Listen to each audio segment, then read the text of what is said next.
प्रातः स्मरणीय विश्ववंदनीय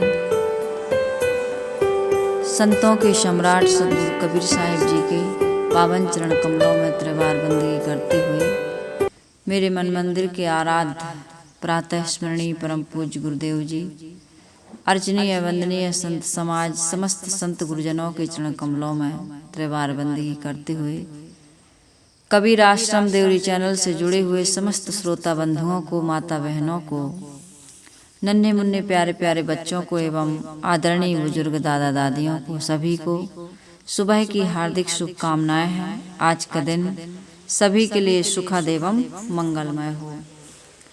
आइए संतों के सम्राट सदगुरु कबीर साहिब जी का आज का बहुत मार्मिक पद आप सबके बीच रखने का प्रयास कर रही हूँ। सदगुरु कबीर साहिब जी आज मोक्ष पर विचार करते हैं। मोक्ष सबको बड़ा प्रिय शब्द लगता है। हमारी भारतीय परंपरा में 4 पुरुषार्थ माने गए हैं, पता है आप लोग। इसके बिना हमारा जीवन अधूरा है। ये 4 पुरुषार्थों की हम सबको आवश्यकता है जीवन में। वो 4 पुरुषार्थ क्या हैं? सबसे पहला है अर्थ, धर्म, काम तथा मोक्ष। तो इस पर बहुत विस्तृत रूप से चर्चा होगी। सदगुरु कबीर साहिब जी इस चर्चा पर विचार करने के लिए पंडितों को आमंत्रित करते हैं। पंडित अर्थात जिसकी बुद्धि और विचार दोनों विकसित हों। जो जाति वाला पंडित नहीं है यहाँ पर, जो कर्मों से, गुणों से पंडित है, जो स्वाध्याय करता है, साधना करता है, मन इंद्रियों का निग्रह करता है और पवित्रता से रहता है, पवित्र आचरण करता है। ऐसे सूक्ष्मदर्शी, तत्वदर्शी, विवेकी महान आत्माओं को सदगुरु कबीर साहिब जी यहाँ आमंत्रित कर रहे हैं और कह रहे हैं। सदगुरु कबीर साहिब जी बहुत सुंदर पद कह रहे हैं। साहिब कहते हैं, पंडित सोधि कहो समुझाई, पंडित सोधि कहो समुझाई। शोधना मतलब खोजना, परख करना। जैसे शोध करके आदमी कोई काम करता है, लग्न मुहूर्त शोध दो भैया।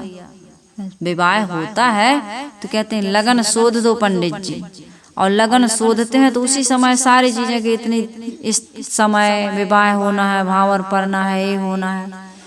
राम की और सीता की भी जो शादी हुई है, विवाह हुआ है, उसमें भी 3 मूर्धन्य पंडितों ने लगन शोधी थी। तो यहाँ इस प्रकार की लगन नहीं शोधना है। यहाँ पर क्या शोधने के लिए सदगुरु कबीर साहिब कह रहे हैं कि 4 पुरुषार्थ माने गए हैं, जिसमें मोक्ष सर्वश्रेष्ठ पुरुषार्थ है।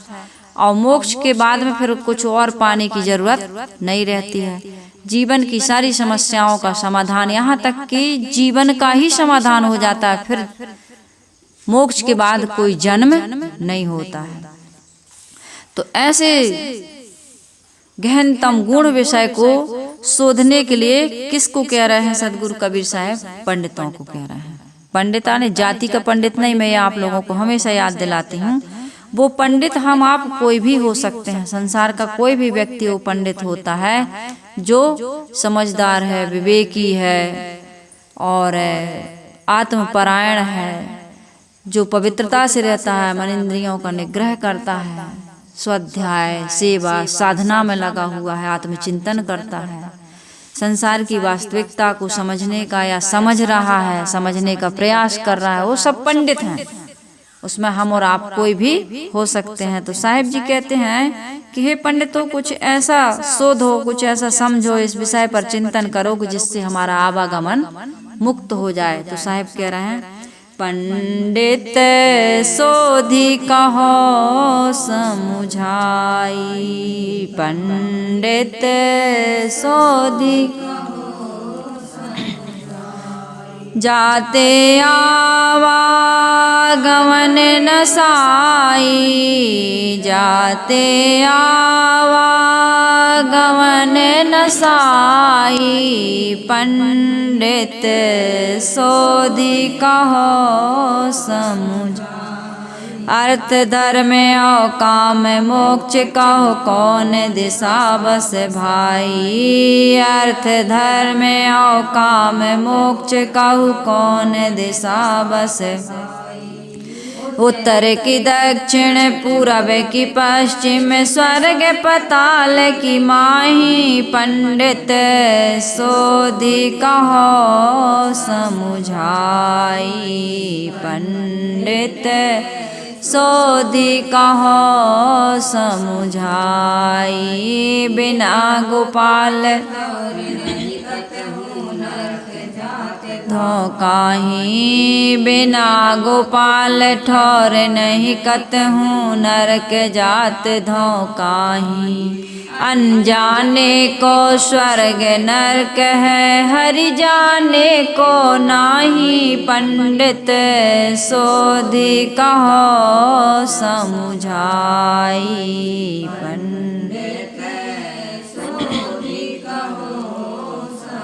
जाई जय डर से भाव लोग डरत हैं सो डर हमरे नाही। जय डर से भाव लोग डरत हैं सो डर हमरे नाही। पंडित सोधि कहो समुझाई।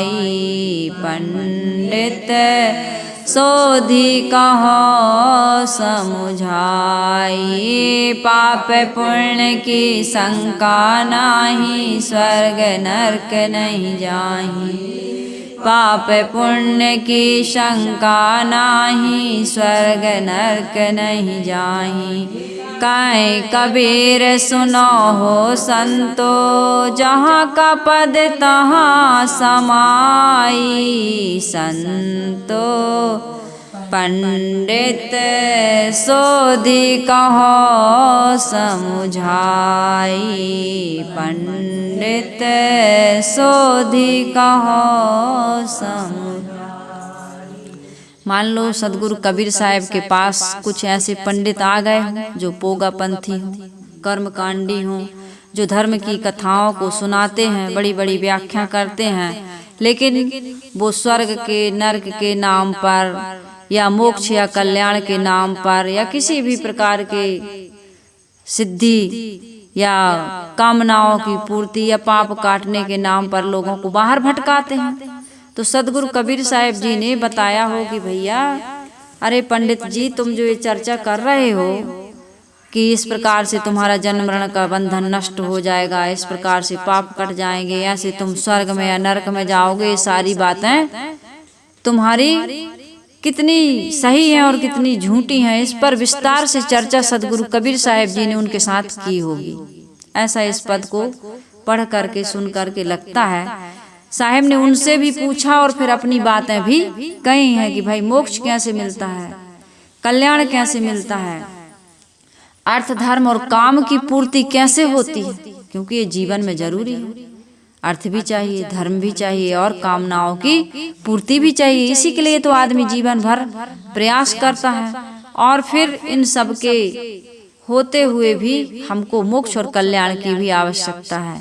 तो तुम जो डर देते हो लोगों को कि ऐसे स्वर्ग है, ऐसे नरक है, इस प्रकार से तुम पाप कर रहे हो, इस प्रकार से पुण्य कर रहे हो, जो व्याख्या करते हो, इस पर सदगुरु कबीर साहब जी बहुत सुंदर समीक्षा करते हैं। उसी की चर्चा इस बीजक पद में गुरुदेव जी ने बहुत विस्तार से की है। सदगुरु कबीर साहब जी कह रहे हैं कि पंडित सोधि कहो समुझाई, जाते आवा गमन नसाई। जिसकी बुद्धि सत्यासत्य विवेकनी होती है उसकी बुद्धि को क्या कहते हैं? पंडा। उसकी बुद्धि पंडा होती है, वह पंडित होता है। अतएव जो सच्चा पंडित होता है वह तो समझता है कि सत्य क्या है और असत्य क्या है। ऐसे पंडितों का सदगुरु कबीर साहब जी क्या करते हैं? आदर करते हैं, सम्मान करते हैं। वे उनके विषय में कहते हैं, कहें ही कबीर हम जात पुकारा, मैं पुकार करके कहा जा रहा हूँ। जो भी उनकी बातें हैं, सदगुरु कबीर साहब जी का जो ज्ञान है, उपदेश है, शिक्षा है, साहब कह रहे मैं पुकार करके कहा जा रहा हूँ, कह के चला जा रहा हूँ, कह दे रहा हूँ।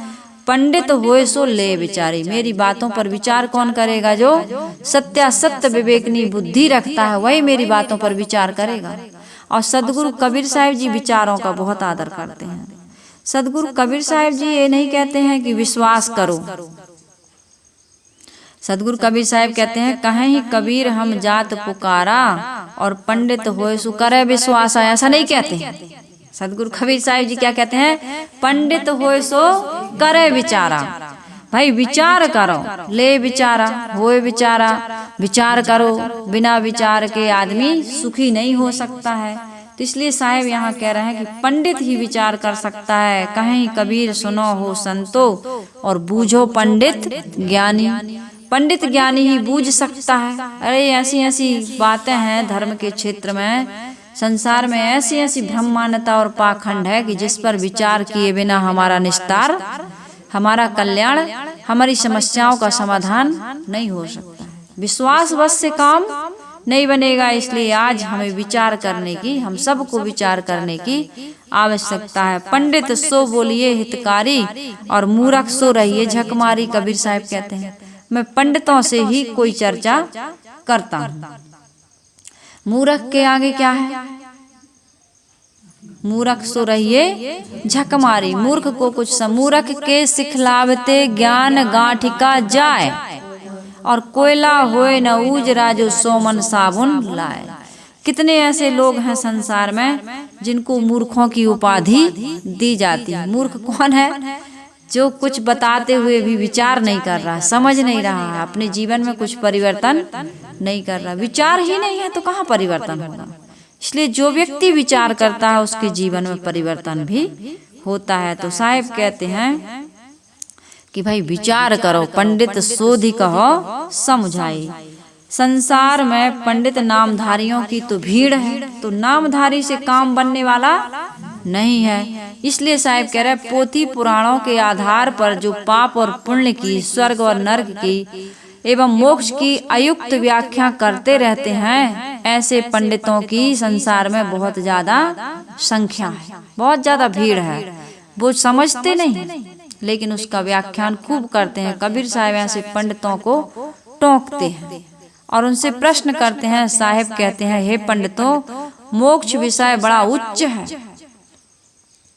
उसे गहराई से सोचो। वह अमुक नाम जपने से, अमुक नदी में नहाने से, अमुक प्रकार के कर्म कांड करने से, अमुक देवता को खुश करने आदि आदि जो तुम धर्मशास्त्रों में लिख कर के चले गए और आज भी उस लकीर के फकीर बने हुए हो। तुम कहते हो कि नहीं, हमारे धर्म ग्रंथों में लिखा है, हमारे महापुरुषों ने कहा है। तो सदगुरु कबीर साहिब जी कहते हैं, जो लिखा है, जो कहा है, उस पर थोड़ा विचार करो।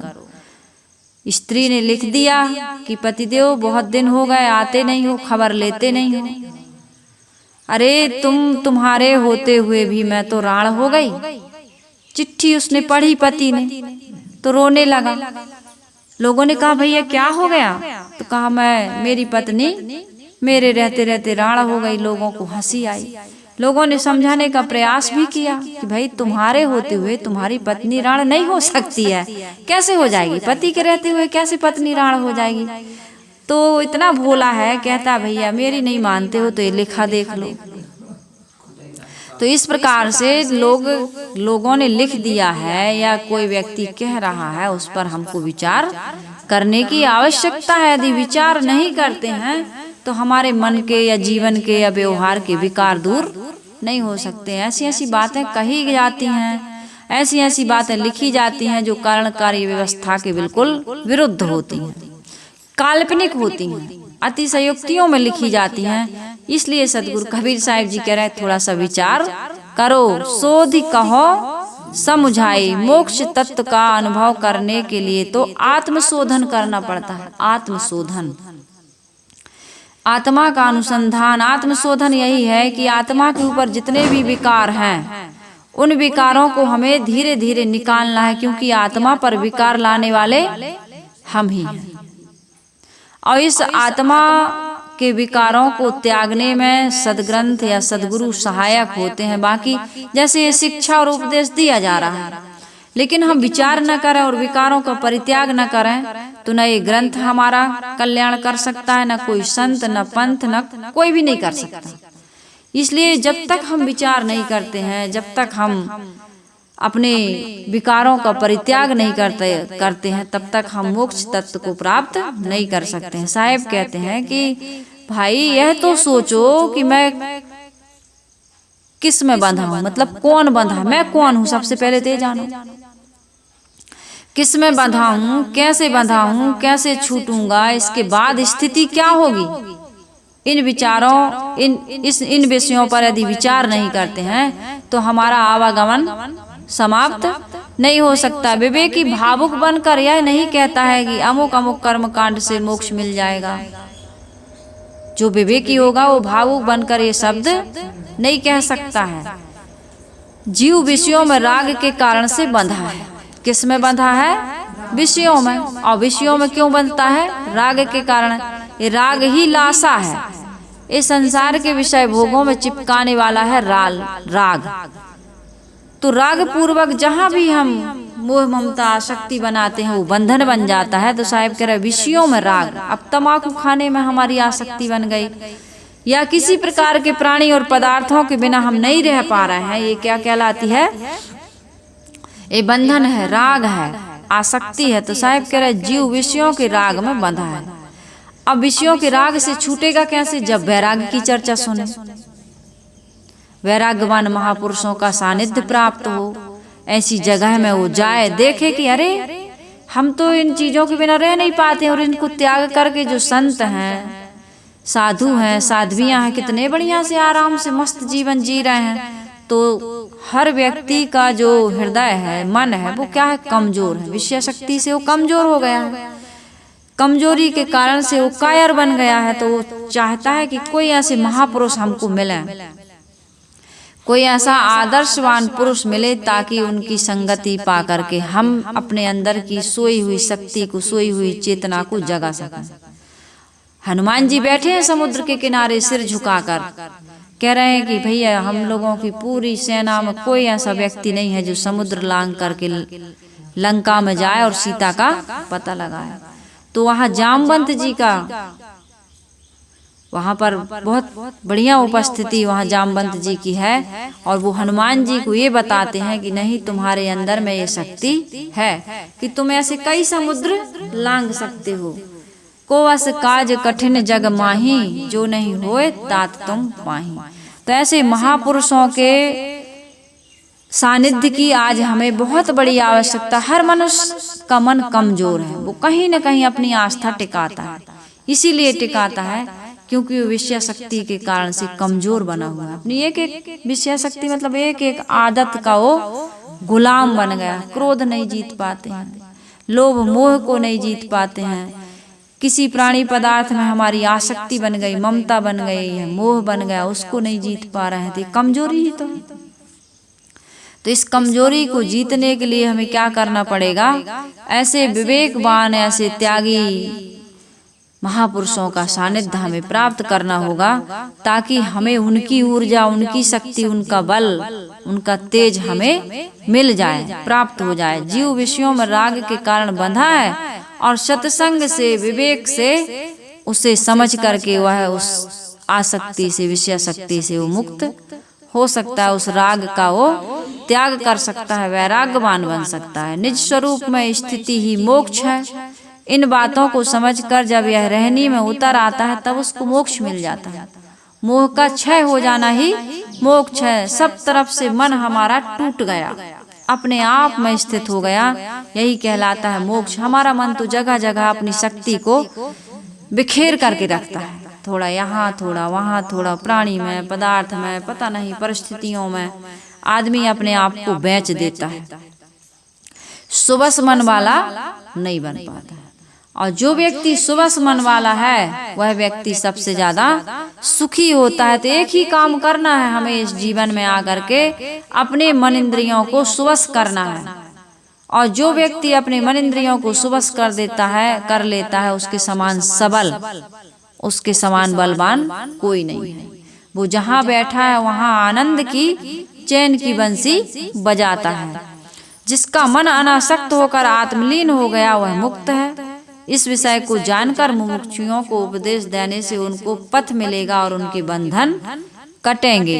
तो हमें हमेशा विचार करते रहना चाहिए कि भाई कौन बंधा है, मैं बंधा हूँ।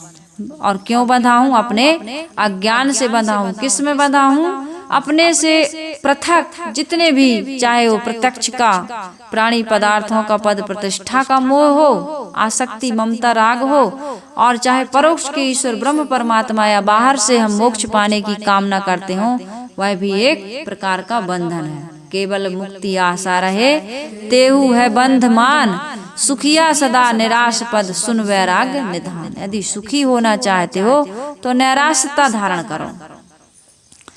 प्राणियों से, पदार्थों से, सब कहीं से निराश हो जाओ, उदास हो जाओ। हदीस में एक बहुत सुंदर बात लिखी है कि जो मौन रहता है और संसार के विषयों से उदास रहता है, जो अंतर्मुखी हो गया है, जो हर समय विषयों से वैराग्य करता है, संसार से उदासीन होता है और ज्यादातर मौन रहता है, ऐसा व्यक्ति ही अपनी आत्मा का शोधन कर सकता है, उसे प्राप्त कर सकता है, उसमें स्थित हो सकता है। तो सदगुरु कबीर साहिब जी कह रहे हैं, पंडित सोधि कहो समझाई, जाते आवा गमन नसाई। उस मोक्ष तत्व का शोध करके, विचार करके, चिंतन करके लोगों के बीच में चर्चा करो, लेकिन तब करो जब अपना स्वयं का तुम कल्याण कर लो।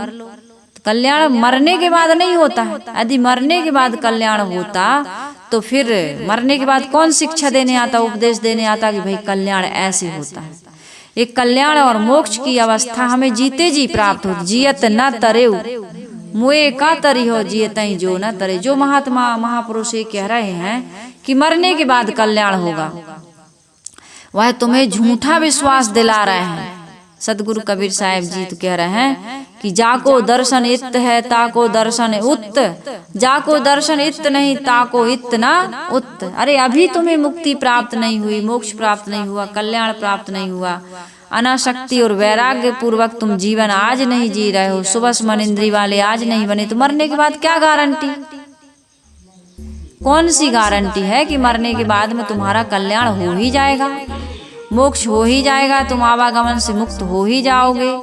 इसकी कोई गारंटी नहीं है। गारंटी यही है कि आज हमारा मन शीतल हो गया, शांत हो गया, आज हम सुबह मन वाले हो गए, किसी प्रकार की हानि या अभाव हमको खटकता नहीं है, हम दुखी सुखी नहीं होते हैं, कहीं भी रागी मोही नहीं बनते हैं, तो ये हमारा क्या हो गया? वर्तमान में जीते जी कल्याण हो गया, जिसको कहते हैं जीवन मुक्ति। जीवन मुक्ति सुख अनित्य पिछानो, सुख स्वरूप जीव नहीं जानो। हम सुख स्वरूप हैं, लेकिन जीव को ये बोध नहीं है, ये ज्ञान नहीं है। और जीवन मुक्ति का आनंद जीते जी लिया जाता है। विदेह मुक्ति तो मरने के बाद होती है, लेकिन जीवन मुक्ति जीते जी होती है। इसलिए सदगुरु कबीर साहिब जी कहते हैं, अर्थ धर्म और काम मोक्ष का कौन दिशा बसे भाई। पंडित लोग जनता को उपदेश करते हैं कि अमुक तिथि को यदि हम प्रयाग में त्रिवेणी में स्नान कर लें, त्रिवेणी जानते हो, त्रिवेणी गंगा यमुना सरस्वती का जहाँ संगम है, वहां पर यदि स्नान कर लें, काशी में, अयोध्या में, पुष्कर में नहाएं, तो हम क्या हो जाएंगे? मुक्त हो जाएंगे। जो जाए बद्री सो न आए बोद्री। जो बद्री में जाता है, बद्रीनाथ की यात्रा करता है, वो माँ के गर्भ में नहीं आता। ये मानव जीवन से भी वो मुक्त हो जाता है। पुष्कर में नहाने से तो मुक्त हो ही जाता है, पुष्कर तीर्थ में जाओ। जो जाए बोद्री वो न, जो जाए बद्री वो न आए बोद्री। ब्रह्म सूत्र में कहा गया है कि जीव मुक्त ब्रह्मलोक की यात्रा करता है। जो मुक्त जीव है वो ब्रह्मलोक की यात्रा करता है। तब कहाँ है ब्रह्मलोक? तुम्हारी कल्पना में। कल्पना के अलावा कहीं कोई ब्रह्मलोक की जगह है ही नहीं, कहीं भी ब्रह्मलोक नहीं है पूरे। यदि कोई ऐसा लोक होता तो आज भी वैज्ञानिक लोग वहां पहुंच जाते। जब चंद्रयान पर पहुंच गए तो ब्रह्मलोक में नहीं पहुंचते, जितना पुराण, जिसकी पुराणों में इतनी चर्चा है और जिसका इतना सुंदर सुंदर महिमा है। आदमी कुछ भी प्रयास करके वहां भी पहुंचने का प्रयास कर ही लेता, लेकिन ये सारी बातें केवल कल्पना लोक की हैं। सदगुरु कबीर साहिब जी कह रहे हैं कि भाई ब्रह्म सूत्र में ये कहा गया है कि जीवन मुक्ति को प्राप्त करने वाला ब्रह्मलोक की यात्रा करता है। भारतीय परंपरा में कितने पुरुषार्थ माने गए हैं? 4। और ये 4 पुरुषार्थ कैसे होंगे पता है? इनकी पूर्ति कैसे होगी? साहिब जी कह रहे हैं कि भाई मोक्ष परम पुरुषार्थ है। साहिब कहते हैं कि पहला पुरुषार्थ वस्तुतः मनुष्य के शरीर में ही बसते हैं। चारों पुरुषार्थ कैसे? इसके लिए किसी दिशा में या लोक में यात्रा नहीं करनी है, आज वर्तमान में अभी तुमको प्राप्त होंगे। इसका उपाय कोई पंडित बता दे, कोई विवेकी बता दे, कोई समझदार बता दे तो मनुष्य को चारों पुरुषार्थ इसी जीवन में अभी प्राप्त हो सकते हैं, आज। साहिब कह रहे हैं कि भाई श्रम करने से क्या होगा? तुम्हें धन मिलेगा, अर्थ की प्राप्ति होगी। श्रम करोगे तब तो। तुम श्रम ना करो, बिजनेस, व्यापार, नौकरी, किसी भी प्रकार का जो भी तुम्हारा धंधा है, जो भी तुम्हारा कर्म है, इसको ना करो। बच्चा पढ़े लिखे ना, श्रम ना करे, मेहनत ना करे, परिश्रम ना करे तो नौकरी नहीं पा सकता, बिजनेस व्यापार भी नहीं, मजदूरी ही करेगा। वो भी एक प्रकार का श्रम है, लेकिन ज्यादा विकास, मजदूर ज्यादा विकास नहीं कर पाता। तो भाई किसी भी क्षेत्र में हम जब श्रम करते हैं तो सफलता मिलती, अर्थ की प्राप्ति होती है। योग्यता के अनुसार हम जब श्रम करते हैं तो हमें अर्थ की प्राप्ति होती है। तो श्रम करने से क्या मिलता है? धन मिलता है। संयम करने से धर्म बढ़ता है। जिस व्यक्ति के जीवन में संयम नहीं है वह व्यक्ति धार्मिक नहीं हो सकता। हमारे जीवन में यदि संयम नहीं है, मन में, इंद्रियों में संयम नहीं है, तो धर्म नहीं कर सकते हैं। इसलिए हमें समाज में रह करके इस जीवन में आज ही वर्तमान में क्या करना है? श्रम भी करना है और संयम भी करना है। श्रम से हमें धन की प्राप्ति होती है और संयम से हमारे जीवन में धर्म बढ़ता है। ये व्यवहार के साथ साथ परमार्थ सध जाता है। व्यवहार में जो भी हम कर्म करते हैं उसमें हमें संयम की आवश्यकता है। संयमी व्यक्ति धार्मिक होता है। संयम के बिना धर्म नहीं हो सकता है। शुभ पथ पर चलने से एवं इच्छाओं को जीतने से हमारी सारी मनोकामनाओं की पूर्ति होती है। इच्छाओं को जीतने से, इच्छाओं के पीछे दौड़ने से नहीं। एक राजा के दरबार में राजा ने घोषणा की कि इस बकरी का पेट, बकरा का पेट जो भर करके लाएगा उसको राज्य की, मैं पूरा राज दे दूंगा।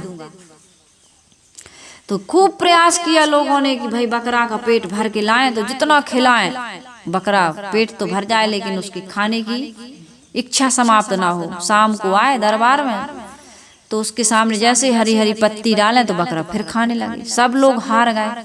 एक किसान था, बुजुर्ग था, बड़ा विवेकी था, समझदार था, पढ़े लिखे की बात नहीं है, ये विवेक की बात है।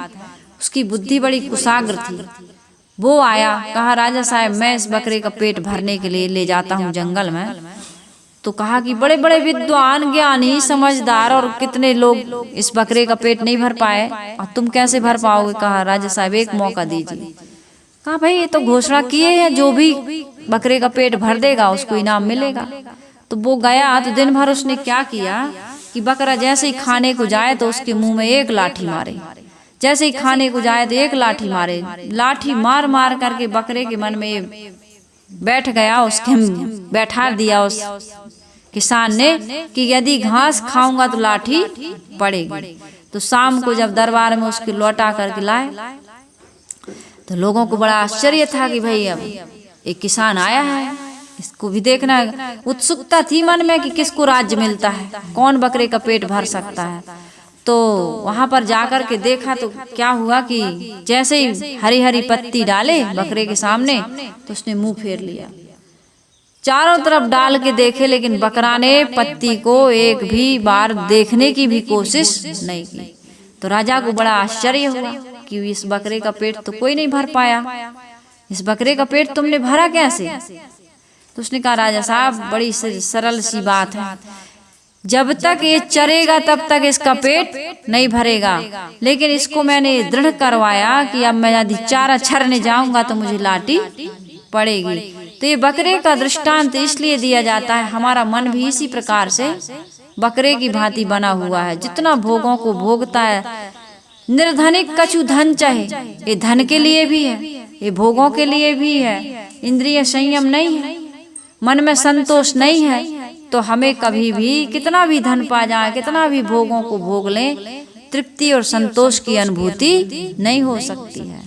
तो इस प्रकार से मैं ये कह रही थी कि यदि संयम करते हैं तो धर्म बढ़ता है और शुभ पथ पर चलने से हमारी इच्छाओं को जीतने से हमारी सारी कामनाएं पूरी होती हैं। शुभ पथ पर चल करके आवश्यकताओं की पूर्ति करना ही कामना की पूर्ति, इच्छा की पूर्ति कभी नहीं हो सकती है। इसलिए हम इच्छाओं की पूर्ति के पीछे यदि लगते हैं तो हमारा फिर पतन हो जाता है, क्योंकि इच्छाएं तो अनंत हैं। तो साहिब कहते हैं वासनाओं का सर्वथा अंत ही मोक्ष है। यदि वासनाओं इच्छाओं का त्याग करने से कामना की पूर्ति होती है और वासना का त्याग करने से मुक्ति मिलती है, मोक्ष मिलता है, कल्याण मिलता है, आवागमन से छुट्टी मिलती है। तो उसी प्रकार के श्रम का सब ये सब मानव के शरीर में है, मानव शरीर में संभव है, उसी के श्रम का सब फल है। ये नाना दिशाओं में दौड़ने से हमें किसी प्रकार की प्राप्ति, मनोकामनाओं, अर्थ की, धर्म की, काम की या मोक्ष की प्राप्ति नहीं हो सकती। हाँ, इसके लिए सच्चे सद्गुरु की तलाश करने की आवश्यकता है। संतों की संगति से, सद्ग्रंथों के अध्ययन से और महापुरुषों के ऐसे जो मन इंद्रियों को जीत लिए, आत्म संयम, आत्म स्थिति को प्राप्त हैं, ऐसे महापुरुषों के सानिध्य में जाने से हमारी ये अर्थ धर्म काम और मोक्ष की कामना पूरी होती है। तो अर्थ धर्म काम तो हमने बताया कि कैसे होता है। श्रम करने से धन मिलता है और संयम करने से हमें धर्म की प्राप्ति होती है और वासनाओं का त्याग करने से हमें मोक्ष की प्राप्ति होती है। शुभ कर्म करने से इच्छाओं को हम जीत सकते हैं। तो इस प्रकार से सदगुरु कबीर साहिब जी कह रहे हैं कि भाई चारों पुरुषार्थों की प्राप्ति का अलग अलग उपाय है, साधन है। बिना गोपाल ठौर नहीं कतहूँ नरक जात धोखा ही। पंडित लोग यह भी कहते हैं कि सारा विश्व ब्रह्ममय है। साहिब कहते हैं कि फिर नरक कहाँ है? तुम कहते हो सब कहीं ब्रह्म, एक सर्वत्र ब्रह्म व्याप्त है, कण कण में भगवान है, परमात्मा है। तो फिर जब सब कहीं भगवान ही है, भगवान सर्वत्र व्याप्त है, तो फिर नरक कहाँ है? भाई सब जगह जब ब्रह्म ही ब्रह्म है तो नरक कहाँ है? साहिब कहते हैं कि फिर नरक की जो तुम चर्चा करते हो, नरक कहाँ है? सब कुछ ब्रह्म ही है, ऐसी बात सही नहीं है, माया भी है। और इस माया में पड़ जाना ही नरक भोगना है, क्योंकि जो है नहीं उसको हमने सत्य मान लिया और उसके मोही बन बैठे। यही हमारे जीवन का सबसे बड़ा नरक हो गया। सब कुछ चेतन ही नहीं है, जड़ भी है। लोगों ने भावना में आकर के यह कह दिया है कि सब कुछ ब्रह्म ही है। बस इसको परम विधि या वाक्य मानकर बिना सोचे विचारे इसके पीछे पड़ जाना। संसार में जड़ अलग है और चेतन अलग है, विचार न करना, ये हमारे अध्यात्म की सबसे बड़ी हानि है। अध्यात्म की यदि सबसे बड़ी हानि है, मानव जीवन का सबसे बड़ा यदि अज्ञान है, तो यही है कि हमने जड़ और चेतन में भेद करना, इसके विषय में हमने सोचना विचार करना बिल्कुल बंद कर दिया। क्योंकि धर्म गुरुओं ने यही बता दिया कि सब कुछ ब्रह्ममय है। इस प्रकार का यदि हम मन में भावना बना लेते हैं तो फिर भोगहूँ विषय की त्यागहूँ इंद्री मोह को लगे न रंचक रंग। भोग और त्याग में उन्होंने किसी प्रकार का भेदभाव करना बंद कर दिया तो उनका कल्याण नहीं हो सकता। इसलिए भाई ग्रहण त्याग की, खाद्य को खाद्य सुखाद्य की, कुकर्म और सत्कर्म की हमको व्याख्या समझनी चाहिए। जब तक हम इसका पृथकीकरण नहीं करेंगे तब तक हम भाई गलत को त्याग करके सही में प्रवृत्त नहीं हो सकते हैं और गलत से निवृत्ति नहीं ले सकते हैं। ये कहा जरूर गया है कि जलम ब्रह्म अन्नम ब्रह्म, ये हम इसलिए कह देते हैं, इनकी महिमा में कह देते हैं। लेकिन जल और अन्न, ये पृथ्वी, ये सूर्य, प्रकृति ब्रह्म नहीं हो सकती है। इसके बिना हमारा जीवन नहीं चलता है, इसलिए इनकी भी आवश्यकता है। तो इसको हमने आदर दिया, सम्मान किया, लेकिन ये ब्रह्म नहीं है, क्योंकि इनमें किसी प्रकार का ऐसा कोई लक्षण दिखाई नहीं देता है। तो अभच्छ भच्छ ग्रह त्याज्य, इन सब विधि निषेध बंध मोक्ष जड़ चेतन आदि पर हम जब विचार करते हैं तभी हमारा जीवन में कल्याण हो सकता है। इसी का परिणाम है कि कितने तथाकथित ब्रह्मवादी लोग भोगों में पड़े रहते हैं और वे भोगों का त्याग नहीं कर पाते, सब कुछ ब्रह्ममय है। तो इस प्रकार की मानसिकता वाले लोगों की बड़ी दुर्दशा होती है। हमारी और आपकी दुर्दशा ना हो, इसलिए सदगुरु कबीर साहिब जी विवेक पर बल देते हैं, समझ पर बल देते हैं। विवेक और विचार करके हम ये समझ सकते हैं कि हमारे जीवन कल्याण में क्या क्या अंग सहायक है। अनजाने को स्वर्ग नरक है, स्वर्ग नरक की भी बड़ी कल्पना है। तो साहिब कह रहे भाई अनजाने को स्वर्ग नरक है, हरि जाने को नहीं। जब तक तुम हरि को नहीं जानते हो, परमात्मा को नहीं जानते हो कि हमारी आत्मा ही परमात्मा, यही हरि है, जो दोषों को हरने वाले सदगुरु हैं, वे प्रत्यक्ष रूप से बाहर के हरि हैं और अपरोक्ष रूप में यानी हमारी आत्मा है। इस आत्मा में भी किसी प्रकार का विकार नहीं है। उसी की पहचान सदगुरु कराते हैं, संत कराते हैं। तो सदगुरु कबीर साहिब जी कहते हैं अनजाने को स्वर्ग नरक है। पंडित लोग स्वर्ग और नरक की व्याख्या भी बड़ी लंबी चौड़ी करते हैं। उनके मान्यता के अनुसार कर्म कांड से जो चलता है उसे वो स्वर्ग की प्राप्ति कराते हैं, और कर्म कांड के अनुसार नहीं चलता है, वे कहते हैं तुम नरक में जाओगे। जैसे एकादशी का व्रत करने से बहुत दिन तक स्वर्ग में निवास बताया गया है। बंद करवाओ आवाज को। यज्ञ के नाम पर अमुक प्रकार से होम करने से, अमुक तीर्थ यात्रा से, व्रत से, नाम जप से लंबी लंबी अवधि तक जो किया जाता है उससे स्वर्ग में वास होता है, ये बताया गया है। पवित्र कर्मों से तथा बुरे कर्मों से जीवों को स्वर्ग और नरक मिलता है। पवित्र करोगे तो स्वर्ग मिलेगा, और अपवित्र करोगे तो तुमको नरक मिलेगा। आज तुम्हारे मन में यदि किसी प्रकार की मलिनता है तो तुम आज नरक में जी रहे। क्रोध आ गया, नरक में जी रहे। काम आ गया, नरक में जी रहे। लोभ आ गया, नरक में जी रहे। किसी के प्रति आपकी भावना गलत हो गई तो आप नरक में जी रहे हैं। लेकिन इनका त्याग कर दिए तो आप स्वर्ग में जी रहे कि नहीं जी? किसी से शिकायत ही नहीं, कोई हमारी इच्छाएं अधूरी है ही नहीं, तो हम स्वर्ग में जी रहे कि नहीं जी रहे? तो सदगुरु कबीर साहिब जी कह रहे हैं कि भाई अनजाने को स्वर्ग नरक और हरि जाने को नहीं। जो व्यक्ति हरि को जान जाता है, अपनी आत्मा को जान जाता है, सारी वासनाओं का, कर्मों का त्याग करके उसमें स्थित हो जाता है, मन शीतल और शांत और प्रसन्न और निर्मल हो जाता है, वो स्वर्ग में जीता है। ये बाहर से स्वर्ग कहाँ मिलेगा? और जो इस प्रकार से नहीं जीता है, विकारों में पड़ा हुआ है, दुष्कर्म कर रहा है, वो नरक में जी रहा है। तो साहिब कह रहे हैं हरि को जानने के बाद कहीं स्वर्ग नरक बाहर नहीं रहता। वो समझ जाता है कि स्वर्ग और नरक भी इसी जीवन में हमारे मन में ही बसा हुआ है। तो साहिब कह रहे हैं कि ये स्वर्ग नरक की कल्पना है, और इस कल्पना का दुरुपयोग भी किया गया। बड़े सस्ते सस्ते नुस्खे देकर स्वर्ग पाने के लिए जो बने गए हैं, इसमें भिन्न विचार वालों को नरक बताते हैं। अब मुसलमान हिंदुओं को नरकगामी कहते हैं, हिंदू मुसलमानों को कहते हैं। इसी प्रकार से सभी मत मतांतर की बात है। हमारे अनुसार चलोगे तो स्वर्ग मिलेगा, और हमारे अनुसार नहीं चलोगे तो नरक में जाओगे।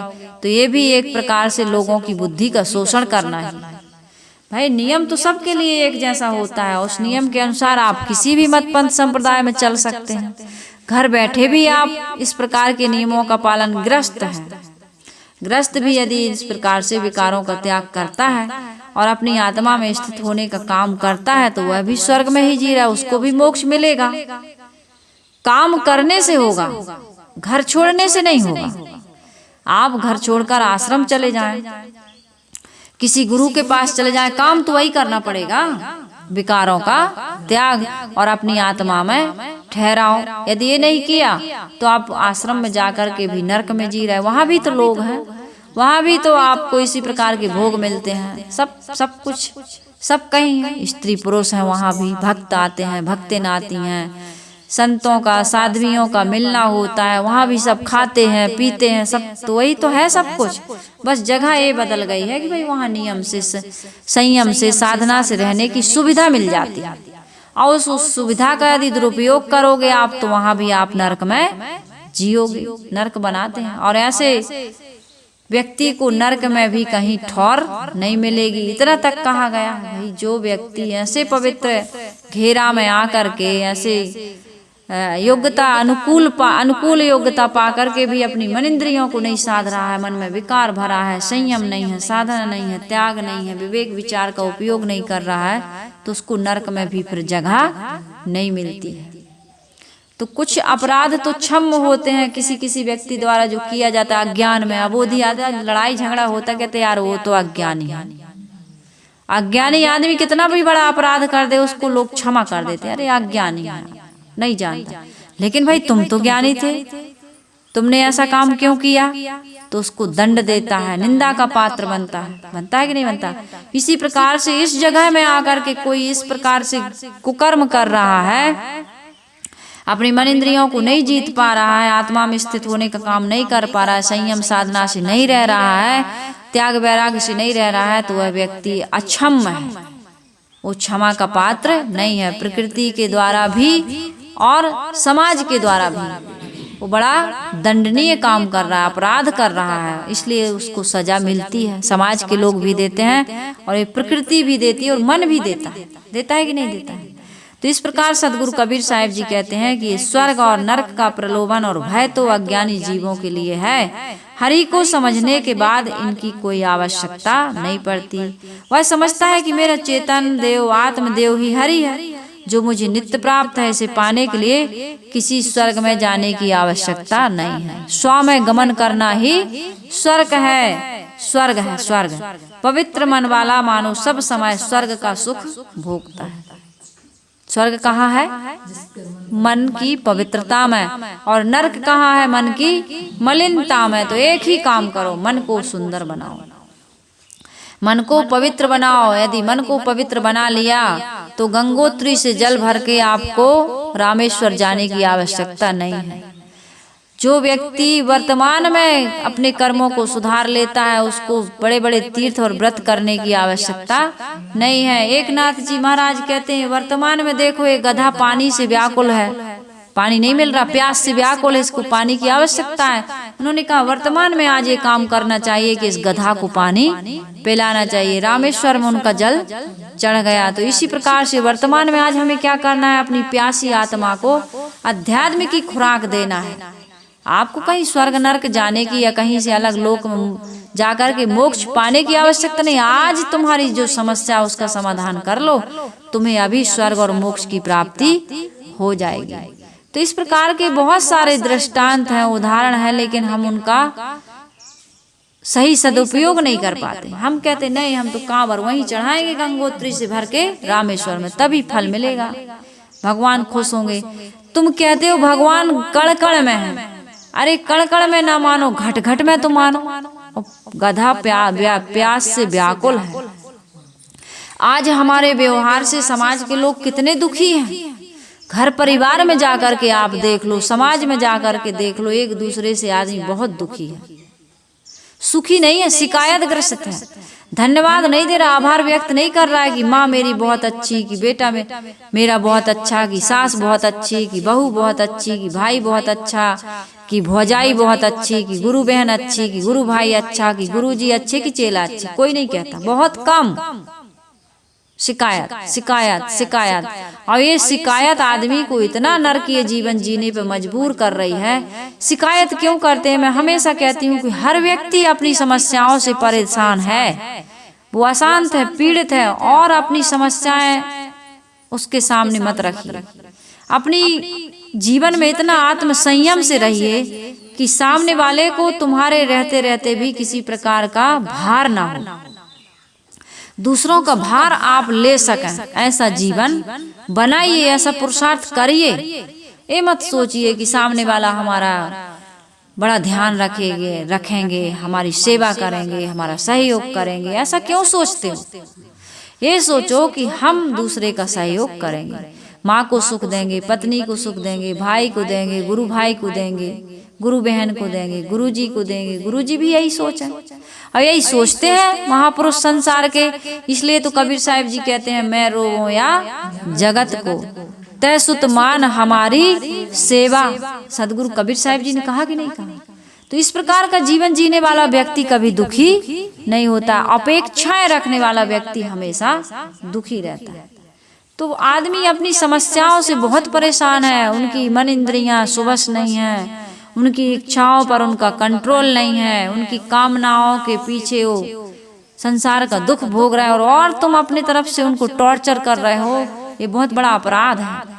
हर व्यक्ति को आत्मसंयमी होना चाहिए और पुरुषार्थी होना चाहिए। इस प्रकार का त्याग तपस्यामय जीवन जो व्यक्ति जीता है वो न स्वयं दुखी होता है न दूसरों को दुख देता है। तो सदगुरु कबीर साहब जी कह रहे हैं कि भाई किसी को नरकगामी मत कहो और किसी से किसी प्रकार की कोई इच्छा मत रखो। किसी लोक में जाकर के कल्याण होगा, मोक्ष मिलेगा, स्वर्ग मिलेगा, इस प्रकार की कामना भी मत करो। आज जीवन में तुम अपना ऐसा जीवन बनाओ, ऐसी रहनी बनाओ, ऐसा आचरण करो कि वर्तमान में जीते जी मुक्ति का अनुभव तुम्हें हो सके। और मुक्ति का अनुभव तभी होगा जब सारी कामनाओं से तुम मुक्त हो जाओ। और ये इसी जीवन में संभव है, आज वर्तमान में संभव है। तो सारी मलिनताओं को छोड़कर निरंतर अपनी आत्मा रूपी परमात्मा में जो विचरण करता है वो व्यक्ति समाज में पूजनीय है, सम्मानीय है। और ऐसे लोगों की संगत करने से हमारा भी कल्याण, उसके पास जाने से हमें ज्ञान की, अध्यात्म की रोशनी मिलती है। जो आत्मसंयमी है, दुनिया से उदास है, ऐसे लोगों की संगत करने से हमें भी उस प्रकार की प्रेरणा मिलती है, शांति मिलती है, प्रसन्नता मिलती है, एक सुकून मिलता है। ये मन हमारा तप रहा है, ये मन हमारा जल रहा है, इंद्रियां हमको परेशान कर रही हैं। ऐसी परेशानी से मुक्ति पाने के लिए हमें ऐसे महापुरुष की तलाश है। तो हम स्वयं ऐसा बने भाई। तलाश करने से हो सकता है ना मिले वो व्यक्ति, लेकिन प्रयास करने से हम ऐसा बन सकते हैं। इसलिए हम प्रयास करें। और कोवस काज कठिन जग माही, जो नहीं होए तात तुम पाई। अतिशय रगड़ करे जो कोई, तो अनिल प्रगट चंदन से होई। अत्यंत घर्षण से क्या होता है, चंदन से भी आग, चंदन शीतल होता है लेकिन उससे भी आग पैदा हो जाती है, ऐसे हमारे महापुरुषों ने बताया। तो भाई प्रयास करने से किसी भी दिशा में सफलता मिलती है। तो आप परिश्रमी बनिए, परिश्रमी बनेंगे तो आपको कभी रोना गिड़गिड़ाना नहीं पड़ेगा। लेकिन सही दिशा में प्रयास करना। आप बड़े बड़े व्रत कर लेते हो, उपवास कर लेते हो, ऊर्ध्वबाहु खड़ेश्वरी बन जाते हो, पंचाग्नि जल सहन कर लेते हो, लेकिन मन इंद्रियों को नहीं साध पाते। घर में, परिवार में, समाज में इसकी बहुत आवश्यकता है कि हम मन इंद्रियों को जीतें। और इसकी भी आवश्यकता है कि परिश्रमी बने।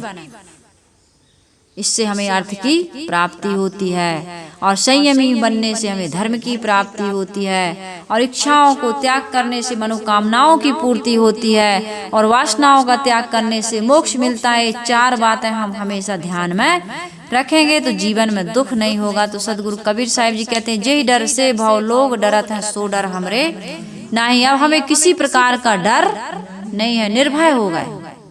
और निर्भयता संसार का बहुत बड़ा वरदान, बहुत सबसे बड़ा वरदान है कि हमको निर्भयता प्राप्त। छोड़ कुकर्तव्य भय नहीं कालहु, निर्भय काज करो तुम सतता। सदगुरु विशाल साहिब जी ने कहा है, कुकर्तव्यों को छोड़ करके सत्कर्म करने वाला व्यक्ति कभी भी भय ग्रसित नहीं होता। तुमको कितने प्रकार का भय है, विचार करके देखो। जहाँ जहाँ तुमने जितनी उपलब्धि प्राप्त की हैं, उन सब में तुमको भय लगा हुआ है। आदमी को ये भय है, अरे यार स्वर्ग में जाएंगे तो फिर हम नरक भी में जाना पड़ जाए, लगा हुआ ना। बेटा बहू हमने इनके लिए धन कमाया, हमारी बुढ़ापे में सेवा करेंगे कि नहीं करेंगे, शरीर को रोग न लग जाए, ये भी भय है। नहीं है भय, ये भी शंका है। अनेक प्रकार की, कितना गिना करके कहूँ, हर समय आदमी भयभीत है। तो हमारे सदगुरु कबीर साहिब जी कहते हैं, कबीर ही साहिब जी नहीं कहते हैं, संसार के सभी महापुरुष कहते हैं कि भाई भावलोक का तात्पर्य हुआ संसार के लोग। जय डर से भावलोग डरत हैं। संसार के लोग जिस डर से डरते हैं, सदगुरु कबीर साहिब जी कहते हैं, वह डर अब मुझे नहीं रहा। क्यों नहीं रहा? संसार के लोग जिस डर से डरते हैं वह डर है पुरोहितों का डर। हर मजहब का पुरोहित जो जनता के आचार का उपदेष्टा है, उसने अपने स्वार्थ के लिए बड़ी बड़ी धांधलियां मचाई। उसने धर्म के नाम पर समाज को विभाजित कर विखंडित कर दिया, जनता को अंधविश्वास में डालकर उसके बौद्धिक आर्थिक शोषण किया। उन्होंने जनता को अपनी पकड़ में रखने का बहुत प्रकार के प्रयत्न किया, कई प्रकार के हथकंडे अपनाए। कबीर साहिब जी कहते हैं, मुझे अब किसी भी पुरोहित का, किसी भी मजहब का, किसी का भी पोथी पुराण का भी डर नहीं है। जब तक ना देखे निज नैना, तब तक ना माने गुरु के बैना। कोई कुछ भी कहे, मैं ये मानने वाला नहीं हूँ। मैं ये नहीं मानता हूँ कि काशी में मरने से मुक्ति होती है। भाई मैं तो मगहर जाऊंगा और मगहर में जाकर के भी मैं मुक्ति को प्राप्त करूंगा। इसलिए सदगुरु कबीर साहिब जी मगहर चले गए। तो यदि ऐसे डर लगता उनको, तो सदगुरु कबीर साहिब काशी छोड़ के मगहर जाते क्या? विचार करिए। सदगुरु कबीर साहिब यदि डरते तो ये मान्यता उस समय बड़ी व्यापक थी कि मगहर में मरने से आदमी मगहर मरे सो गधा होए। मगहर में मरने से गधा होते हैं। तो कबीर साहिब जी तो काशी में रहे जीवन भर, उसके इर्द गिर्द आस पास घूमते रहे, काशी बनारस। तो सदगुरु कबीर साहिब जी उस क्षेत्र को छोड़ के मरने मगहर जाते नहीं जाते। उनके मन में किसी प्रकार का भय नहीं था, इसलिए वो कहे कि मैं तो मगहर जाऊंगा। कितना उन्होंने क्रांति का कार्य किया बुढ़ापे में, बिल्कुल एकदम। आदमी घर बूढ़ा हो जाता है, कहते चलो सत्संग में, बुढ़ापे में अब हम कहीं नहीं जाएंगे। भैया अब बूढ़े हो गए, अब कहाँ जाएंगे, व्यवस्था नहीं बन पाती। और सदगुरु कबीर साहिब की व्यवस्था कौन बनाया होगा? कभी विचार करते हो? कबीर साहिब जी अपने भक्तों को छोड़कर, अपनी कर्म भूमिका को छोड़कर कहाँ चले गए? मगहर।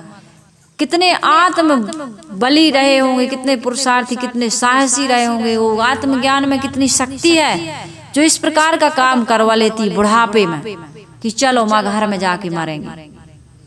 और बड़े आराम से उनकी मुक्ति हुई। सदगुरु कबीर साहब, तुम कहोगे कि भाई कौन जानता है, तो काशी में मरने से मुक्ति होती, इसको भी कौन जानता है?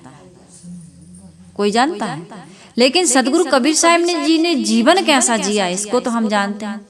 मरने से वो डरे नहीं, मगहर में जाने से वो डरे नहीं। नरक स्वर्ग के उनके मन में किसी प्रकार का भय या प्रलोभन नहीं था। सदगुरु कबीर साहिब जी कहते, मुझे तो किसी मजहब का, किसी पुरोहित का डर नहीं। मैं बुद्धि को तिलांजलि देकर चलने वाला नहीं हूँ। मैं स्वयं देखता हूँ और जो मुझे उचित लगता है उस प्रकार का मैं व्यवहार करता हूँ। लोगों को राय देता हूँ, वे भी स्वयं देख कर के चलें। पुरोहित, पंडित, महात्मा, गुरु सब मान है, लेकिन अपनी विवेक बुद्धि की तिलांजलि दे करके नहीं। हम सबको मानते हैं, सबको आदर देते हैं, लेकिन सबसे पहले अपने विवेक और विचार को आदर देने लग जाएं तो हम सबका कल्याण होने में किसी प्रकार का विलंब नहीं होगा। पाप पुण्य की भी मुझे अब शंका नहीं रही। पाप पुण्य की शंका नहीं, स्वर्ग नरक नहीं जाही। कबीर साहिब जी कहते हैं कि मुझे अब इसमें भी शंका नहीं कि पाप क्या है और पुण्य क्या है। आदमी यही नहीं समझ पाता है। मैं पाप और पुण्य जानने के लिए किसी शास्त्र का प्रमाण नहीं लेता हूँ। अरे भैया बलि चढ़ाओ, कुर्बानी करो, इस प्रकार से। अब मेरे पास कल उड़ीसा से फोन आया था, बोले साहब जी ये जो 9 दुर्गा आई हैं, इसमें हमारे यहाँ बकरा मुर्गा बहुत चढ़ाए जाते हैं और कहते हैं कि यदि नहीं चढ़ाओगे, बलि कुर्बानी नहीं दोगे तो तुम्हारा बेटा मर जाएगा, तुम्हारी पत्नी मर जाएगी, तुम्हारा इस प्रकार से अनिष्ट हो जाएगा। कहा साहिब जी ऐसा हो सकता है? मैंने कहा बिल्कुल नहीं हो सकता है, बिल्कुल डरने की आवश्यकता नहीं। कोई ऐसा देवी देवता नहीं है जो बकरा और मुर्गा चाहता है, ऊंट की या गाय की कुर्बानी चाहता। कोई देवी देवता नहीं है, किसी भी मत मजहब का, किसी भी हदीस में भी नहीं लिखा है और बाइबल में भी नहीं लिखा है, किसी भी कुरान पुराण में भी नहीं लिखा है। ये तो बाद की चीजें हैं। बाद में लोगों ने, एक गंदी मानसिकता के लोगों ने, लोलुप लोगों ने ये बातें लिख दी, ये बातें उनके नाम पर मढ़ दी और आदमी बलि और कुर्बानी के नाम से हिंसा और हत्या करने लगा। मत करना, कुछ भी नहीं होगा। मैंने कहा किसी मूक प्राणी की हिंसा करना, हत्या करना कितना बड़ा पाप है। मुसलमान जो बहनें हैं वो YouTube पर मैंने उनका वीडियो देखा, उन्होंने कहा हमारे कुरान शरीफ में ये लिखा ही नहीं कि बलि के नाम पर ऊँटों को मार दो या बकरा ईद में बकरा को मार दो, ये बिल्कुल नहीं लिखा, कहीं नहीं लिखा। तो कहीं होता क्यों, कहीं समझ में नहीं आता है क्यों, हम लोग खुद हैरान हैं। किसी भी प्रकार से कहीं लिखा नहीं है, आप पढ़ के देख लेना। तो सदगुरु कबीर साहिब जी कह रहे हैं, शास्त्रों का प्रमाण मैं नहीं मानता हूँ कि यज्ञ करने से, देव पूजन करने से, पशु वध या मांस भक्षण से तुमको इस प्रकार से स्वर्ग मिलेगा या तुम्हारी मनोकामनाओं की पूर्ति होगी। नहीं करोगे तो नरक में जाओगे। मैं यदि इस प्रकार का लिखा है तो उस बात को नहीं मानता हूँ। जब तक न देखे निज नैना तब तक न माने गुरु के बयाना। जन्म से ही किसी वर्ण को उच्च तथा किसी वर्ण को नीच मानने के लिए मैं विवश नहीं हूँ। ये मानवता के विरुद्ध बात है। किसी जीव को सताना पाप है और किसी जीव के दुख दूर करना, उसको सुख सुविधा पहुंचाना, यही तो पुण्य है। ये पुण्य नहीं है। अब आप किसी को मार देते हो, किसी जड़ देवी देवताओं के सामने किसी देहधारी प्राणी की हिंसा हत्या कर देते, ये तो पाप है। और तुमने लिख दिया कि ये पुण्य है। तुम कहते भी हो, लिखना कहना नहीं, तुम कर भी रहे हो।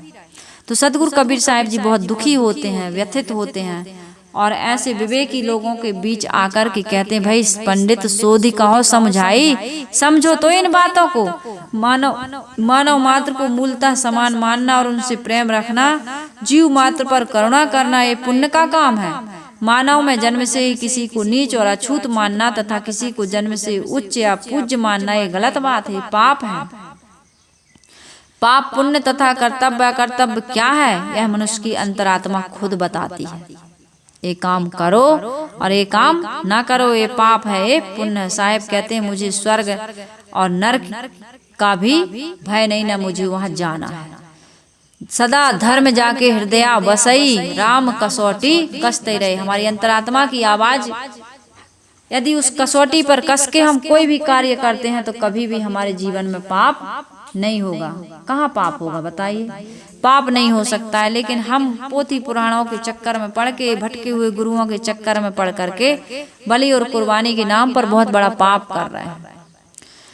मन में सदैव, हाँ, जिसका मन सदैव शुद्ध है, मन में प्राणी मात्र के प्रति करुणा है, प्रेम है, सदैव स्वर्ग में वास कर रहा है। इसलिए स्वर्ग नरक के प्रलोभन का भय मुझे नहीं है। चित्त की निर्मलता रूपी स्वर्ग में निरंतर मैं विहरण कर रहा हूँ। रही मोक्ष की बात, तो जो जीवन का उच्च आदर्श है उसके लिए सदगुरु कहते हैं, जहाँ का पद तहाँ समाई। हमारा मोक्ष, हमारा कल्याण, हमारा आश्रय स्थल हमसे दूर नहीं हो सकता है।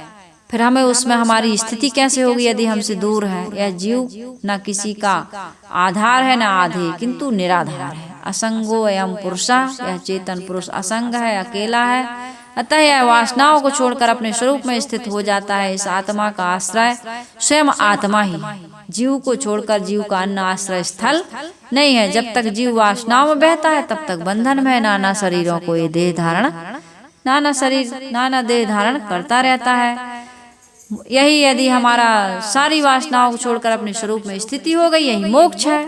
मोक्ष में कहीं आना जाना, आवो न जावो, मरो नहीं जीवो, साहेब मैट लगा रही। हमारे सदगुरु ने, हमारे संतों ने, महापुरुषों ने हमारी संसार की आसक्ति को मिटा दिया। अब हमें न कहीं आना है ना जाना है, अपने आप में स्थित हो जाना, स्वरूप में स्थित हो जाना, यही मोक्ष पद है। जहाँ का पद तहाँ समाई।